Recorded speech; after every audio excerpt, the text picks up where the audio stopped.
tous et à toutes, je suis très heureux de vous présenter Paroles de politique. Je suis Dimitri et avec moi autour de la table nous avons Nils, Théo, Lola et Johan. Avant de commencer, ce sera la dernière avant un petit moment, car pour les deuxièmes années, nous serons en stage.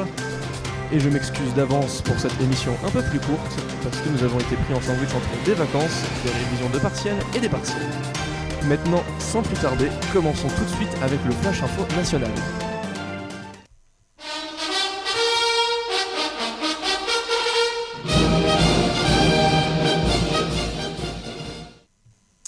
Les partenaires sociaux se sont réunis autour de François Bayrou au ministère du Travail vendredi 17 janvier pour entamer des discussions autour de la révision de la réforme des retraites. Le nouveau Premier ministre veut un accord d'ici la fin du mois de mai. Même son de cloche du côté de la CFDT, le syndicat entend faire poser ses revendications. Mais d'autres sont moins optimistes. Selon la CGT, les compromis vont être difficiles à obtenir. Les organisations patronales disent pourtant garder les esprits ouverts. Prochaine étape, le 19 février, avec la publication du rapport de la Cour des comptes sur le financement des retraites. Les partenaires sociaux auront alors 3 mois de discussion et leur conclusion est attendue pour le 3 mai prochain. Changement de côte et de sujet maintenant, quelle personnalité politique française était présente à l'investiture de Trump ? Plusieurs figures de la droite nationaliste française qui ont répondu présents à l'invitation de Donald Trump se sont envolés pour les États-Unis. Ils ont assisté à sa cérémonie d'investiture qui s'est déroulée à Washington ce lundi 20 janvier. Pour l'occasion, plusieurs personnalités politiques françaises ont fait le déplacement outre-Atlantique pour assister à l'événement, une façon d'obtenir une certaine légitimité sur la scène internationale. Au sein du parti Reconquête, Éric Zemmour et la députée européenne Sarah Knafo étaient présents. Le couple a indiqué qu'ils avaient été invités directement par l'administration Trump. Idem pour Marion Maréchal, invitée en sa qualité de vice-présidente des conservateurs et réformistes européens. Côté Rassemblement national, Jordan Bardella avait indiqué qu'il ne sera pas de la partie, tout comme Marine Le Pen. Quant à Éric Ciotti, ce dernier a préféré décliner l'invitation.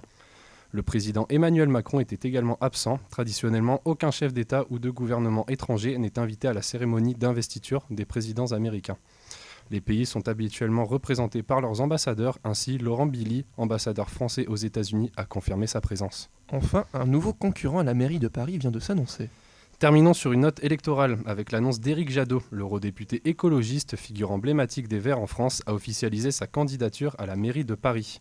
Une candidature qui promet de bousculer le jeu politique dans la capitale.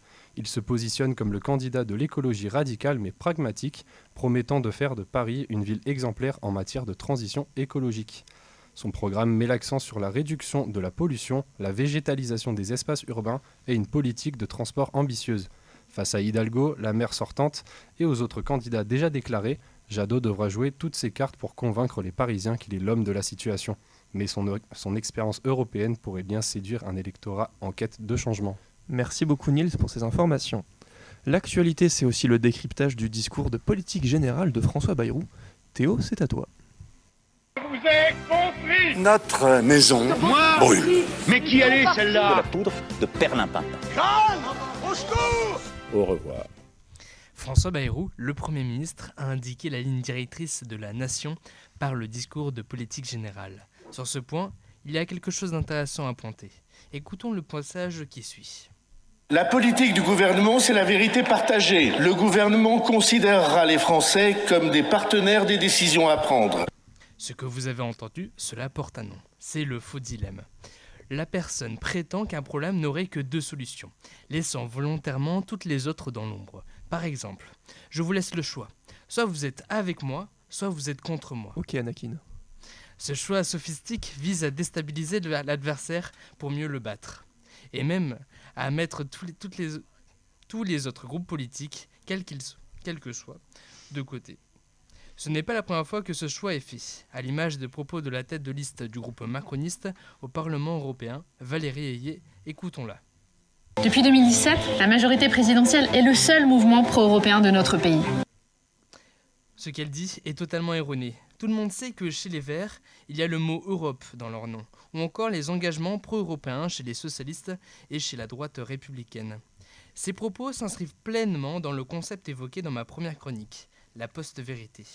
Depuis 2017, la stratégie politique est non pas de mentir, car cela a toujours existé, mais c'est plutôt de ne plus croire en la vérité, de ne plus savoir quoi penser. Et là est le problème. Comment voulez-vous que les citoyens et les citoyennes ont foi aux grands discours ? Est-ce que tu peux nous dire à quelle figure historique notre Premier ministre se représente-t-il ? Sur un autre point, j'aimerais évoquer la figure à laquelle il se revendique, le roi Henri IV. C'est une figure du XVIe siècle évoquée dans les livres d'histoire. C'est un protestant converti au catholicisme. Il est connu pour avoir promulgué l'édit de Nantes en 1598 qui arrête les guerres de religion et instaure la coexistence religieuse entre les catholiques et les protestants. L'homme politique met sur son épaule un nouvel ethos, c'est-à-dire une nouvelle image de lui-même dans un contexte complètement différent. Il se voit comme le roi qui va adopter un nouvel édit de Nantes qui réussira à rassembler une société fracturée, comme au XVIe siècle, entre les protestants et les catholiques. Il y a là une forme de naïveté dans la façon de gouverner. La démocratie est le principe d'affrontement d'une idéologie contre une autre. Faire valoir ses choix politiques. C'est l'image de l'organisation par les institutions de l'affrontement d'idées, de positions. Merci beaucoup Théo pour ce décryptage.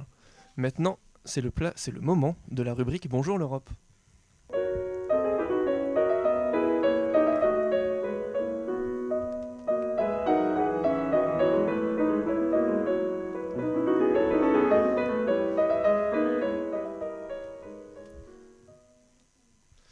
Bon, généralement, c'est une rubrique un peu plus didactique et C'est parti. enthousiasmée. C'est parti. Mais pas cette fois, Ah, parce que je n'ai pas eu beaucoup le temps pour préparer. t'abuses, Et hein. on va parler d'Allemagne. Et pour Super. être honnête, j'ai pas tout compris. Bah, tu vas nous expliquer parce que moi je comprends Oui. rien non plus donc. Oui, merci Lola. On a Déjà, peu ce qu'il faut dormi aussi. savoir, c'est leur système électoral. Est-ce que vous comprenez notre système électoral ? Vite Ouais. fait. Vite fait. Voilà. Parce que je vote, tu vois. Mais... Imaginez notre système électoral, mais en 2 fois plus complexe. Ok. Ouais, je sais que c'est pas région, mais c'est compliqué parce que c'est Alors, très pour décentralisé. leurs élections au Bundestag, Je crois leur- qu'il y a un truc leur avec parlement. le parti et le candidat et c'est complètement différent et ça. c'est ça. En fait, les Allemands, si j'ai bien compris, ont le choix entre... Enfin, ont 2 voix chacun. Une voix pour le candidat qu'ils veulent. Pourquoi Joanne est en train de s'effondrer de rire, je ne sais pas. Joanne a froid. Et une deuxième voix pour le parti. Et alors, s'il y a un décalage de proportionnalité entre le nombre de voix pour le candidat et le nombre de voix pour le parti en général, il y a des sièges qui sautent ou qui sont rajoutés en fonction. Si vous n'avez pas compris, c'est Ok, normal. ouais, je vois. Est-ce Ouais. que toi t'as compris? J'aimerais dire que oui. Ok. Donc Mais- t'as pas compris. Mais c'est Pas tout très, à c'est une vision différente de la nôtre parce que nous on est à plus une constitution présidentielle alors que c'est plutôt parlementaire. Oui, c'est très parlementaire. C'est surtout historique. Si jamais vous parlez français, les Allemands, venez nous expliquer s'il vous plaît. Parce qu'on comprend pas tout. Ouais, j'aimerais bien. Enfin, si vous comprenez déjà votre système. Hein, parce que... C'est pas une chose facile. Sauf que l'actualité derrière ça, c'est que le mois dernier, Olaf Scholz a demandé un vote de confiance au Bundestag après que sa coalition se soit effondrée. Les libéraux sont partis. Oui. C'est quoi un vote de confiance du coup? En fait, c'est quand tu demandes au Parlement est-ce que vous me faites confiance. Et si la réponse est oui, tu restes. Si la réponse est non, tu pars. Il y a l'équivalent en France Alors, avec. Ouais, c'est ça. Donc le gars, il provoque un vote et il peut potentiellement se faire jarter. C'est exactement ce qu'il voulait. Mais c'est s'il veut partir alors. Non. Non, c'est pas s'il veut partir, si la coalition est d'accord pour qu'il parte. En fait, c'est que comme sa coalition s'était effondrée et qu'il n'y avait pas de majorité tout court, il a provoqué un vote de confiance pour rebattre les cartes. Et comme ça, il pourra être réélu chancelier avec une majorité. C'est malin. Alors c'est une stratégie qui peut marcher. C'est un petit peu, je pense, qu'a essayé de faire Emmanuel Macron quand il a dissous l'Assemblée. C'est à double tranchant un peu. Bah Ouais, justement, soit tu perds, soit tu gagnes. il n'a pas dû bien observer ce qui s'est passé en France parce que C'est souvent il un est pas coup en train de poker, gagner. là. Ouais. Souvent Ah comme bah ça. super. Enfin, Et oui. Mais c'est la démocratie. Bah oui. C'est le jeu. Ça fonctionne très bien. Et cependant, pourquoi est-ce que sa coalition s'est effondrée ? Eh bien, pour des raisons que j'ai cherchées et que j'ai trouvées, évidemment. Pour 3 raisons. Tout d'abord, une crise énergétique. Est-ce que vous vous souvenez, au début de la guerre en Ukraine, les Allemands étaient en panique totale. Très dépendant du. 50% de c'est son ça. énergie provenait de la Russie et du gaz russe. Problème, suite à l'invasion de la guerre en Ukraine, ils ont dit on arrête ça. Et ils ont besoin de trouver de l'énergie. Donc ils ont augmenté le charbon et ils ont rajouté une aide économique pour les ménages pour compenser la hausse des prix de l'énergie. Ok. Une aide de 100 milliards d'euros quand même. Enfin, ils ont aussi une petite crise commerciale parce qu'ils sont très dépendants aux flux commerciaux internationaux et comme on l'a vu avec les dernières crises, ça s'arrête très vite. Et tout cela, ça a fait que leur industrie a commencé à chuter. Et depuis, on a des nouvelles comme Volkswagen qui commence à fermer des usines. Et quand l'économie allemande se base sur son industrie et qu'elle commence à fermer, c'est généralement pas la bonne nouvelle. C'est ce que j'ai mis dans la copie de partiel, ça. Je te crois. C'est nul. Je te crois. Viens là, let's go. Ouais, il va gagner des points la Colette, ou il va nous mettre bien. Ah oui. Je vais me remettre sur ma chronique parce que je suis un petit peu parti. Donc voilà. Ces élections anticipées du Bundestag allemand, elles vont opposer beaucoup de partis qui ont à chaque fois 3 lettres pour leur nom. L'AfD, Ouais. les libéraux, Et va essayer de t'en les souvenir. Verts. C'est 3 que je connais, mais c'est tout. Tu as le PSD, le Parti social-démocrate de Olaf Scholz. Tu as les Verts, qui faisaient aussi partie de la coalition. Et le FDP, qui est la droite. Pourquoi tu ris, Lola? Vas-y, Dimitri, dis-nous. J'en suis Dis-nous navrée. qui est je le vous jure. FDP, s'il te Tu plaît. peux pas me regarder dans les yeux et me dire le FDP. Le FDP, c'est la droite. Bah, j'avais Ah bah. compris. À ne pas sortir de ce contexte. évidemment. Exactement. Sauf que les sondages en Allemagne mettent les conservateurs chrétiens en tête et aussi l'AfD, Alternative für Deutschland. Merci d'avoir remarqué que j'ai fait allemand LV2. Bien joué. De rien. Et que tu chantes des karaokés de Rammstein aussi. Ça, c'est une information confidentielle. Oui, mais je peux vous assurer qu'il sait Et- très bien les imiter, voilà. Est-ce que vous avez vu la dernière news du parti d'extrême droite allemand, l'AfD, avec Elon Musk? Tout à fait. J'ai suivi, alors c'est même très choquant ce qui a pu sortir. Oui, justement, j'allais en parler. Est-ce que je peux énoncer un petit peu ou Non. pas? Non. Non, tu ne peux pas. Allez. Donc sur X, Elon Musk a invité Alice Weidel, la chef de l'AfD, et ils ont fait une petite discussion tranquille, comme ça. Et ils ont parlé de nombreux sujets. Donc Elon Musk a notamment dit que l'AfD était le seul futur pour l'Allemagne. Comme en fait c'est la même chose qu'il dit à tous les partis d'extrême droite auxquels il a parlé. Et aussi, Madame Weidel nous a dit que Hitler était communiste. Ah oui, tu m'en avais parlé de Oui, ça. oui.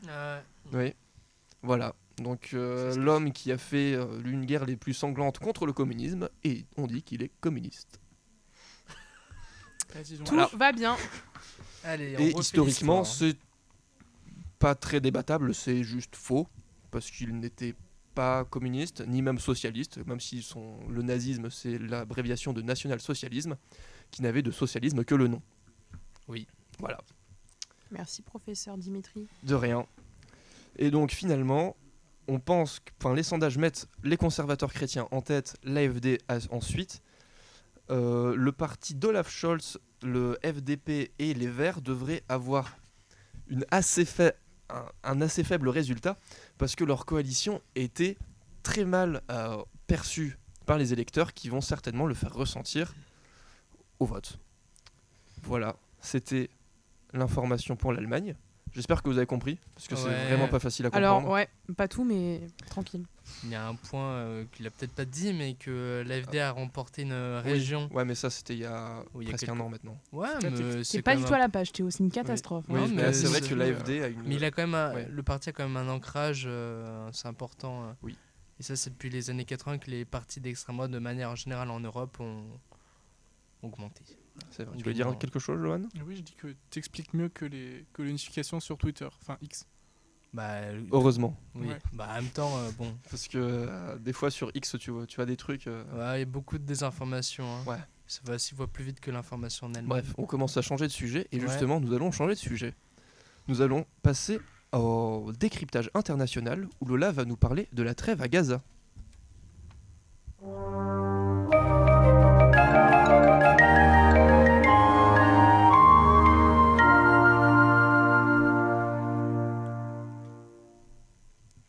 Un cessez-le-feu à Gaza peut-il durer ? Eh bien, cette question est sûrement improbable, a été posée par Donald Trump. Il avoue être peu confiant sur cette paix provisoire. Et si vous vivez dans une grotte, on va tout de même rappeler un peu le contexte. C'était le 7 octobre 2023 que tout a commencé. Israël entre en guerre avec le Hamas. Et de ce conflit découlent des milliers de victimes civiles ou non. Les bombardements se sont enchaînés, tout comme les tentatives d'interruption de l'ONU en vain. Les otages s'empilent des deux côtés. Israël décide même de cesser la fourniture d'eau, d'électricité et de gaz, maintenant le blocus à Gaza. La guerre implique alors presque tous les pays du monde puisque chacun est contraint à se positionner. Les États-Unis préfèrent le camp israélien alors que d'autres pays comme le Qatar applaudissent les actes du Hamas. Quel est l'état maintenant de la zone de conflit ? Eh bien, après plus d'un an de conflit et d'innombrables tentatives, c'est avant-hier que la situation semble s'arranger. Le Qatar et les États-Unis ont annoncé la conclusion mercredi d'un accord en 3 étapes sur un cessez-le-feu dans la bande de Gaza. Il est entré en vigueur avant-hier, donc donnant lieu à une première phase de 6 semaines incluant le retrait des forces israéliennes à Gaza. La libération des otages israéliens et prisonniers palestiniens a commencé. Au total, 93 otages ont pu rejoindre leur famille. Mais cette trêve ne fait pas l'unanimité. Et oui, l'acte reste critiqué par Donald Trump, nouveau président des États-Unis depuis quelques jours. Il affirme que même si cette guerre ne le concerne pas, il ne reste pas sûr de la tournure des événements. Heureusement, les aides humanitaires augmenteront au sein de l'enclave où les besoins en nourriture sont importants et les services essentiels effondrés selon l'UNICEF. D'autres otages devront être encore libérés dans les jours qui suivent.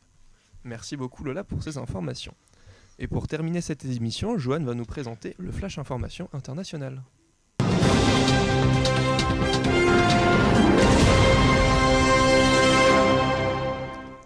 Incendie en Californie, ouragan dévastateur, sécheresse dans l'Ouest, le climat semble avoir une dent contre l'Amérique et son nouveau président n'y est pas pour rien. Comme annoncé, Trump a retiré l'Amérique de l'accord de Paris sur le climat. Cette mesure se réalisera sous un délai d'1 an et demi.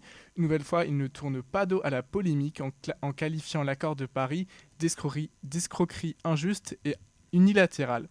Fervent défenseur des énergies fossiles, Trump de retour au pouvoir signifie un feu vert pour des projets comme la pipeline Keystone XL. Ce projet controversé qui a été suspendu sous l'administration Biden devrait reprendre, entraînant une augmentation des émissions de gaz à effet de serre et des risques pour l'environnement. Sous Trump, les politiques de gestion des crises environnementales pourraient continuer à manquer de vision à long terme. Mais n'oublions pas que face à cette direction, de nombreux États comme la Californie ou New York continuent de prendre des mesures ambitieuses pour la transition énergétique.